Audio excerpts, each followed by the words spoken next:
Perkinsville is a village of the town of Wethersfield. It's quiet, nice history. Machine tool, machining industry, a lot of that type of stuff's been done because of the rivers. The machine tool industry was a huge thing, and it's all gone offshore now.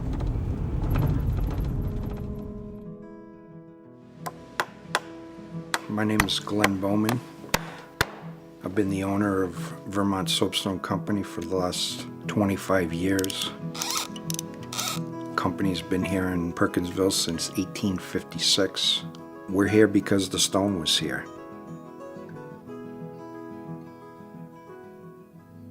Soapstone is fairly unique in that it holds and radiates heat, and so inversely, if you get it cold, it stays cold. We got a phone call a few years back. Terraforma asked if we could make them some whiskey stones. We'll have to admit that we kind of laughed at them a little bit. We went out to the scrap pile and we cut them up a few pieces. We shipped them down to them, and here we are 3-4 years later, and I think at this point we've made them about 3 million pieces. It's a lot of pieces. It's a really lot of pieces. We produced them first with a sharp cut edge, and the sharpness, it didn't look great. It didn't look like an ice cube.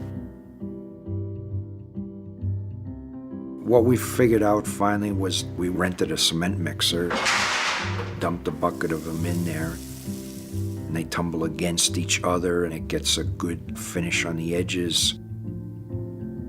You know, there are ways to solve almost every problem.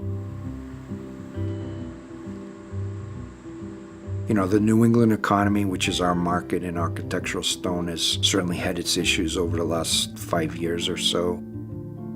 The whiskey stones has helped keep us afloat, quite honestly, yeah. I remember my grandfather, he had that bottle that he kept up on the top shelf, and it always kind of broke his heart that he had to put an ice cube in there because it would always melt a little bit, and the stone, he would have loved that idea. I guess what attracted me to the business in the first place was its history. You know, we produce a product that I guarantee forever because I think it'll last forever. It's not going to be different in 5 years or 10 years or 20 years. It's still going to be the same product, produced the same way, probably by the same people.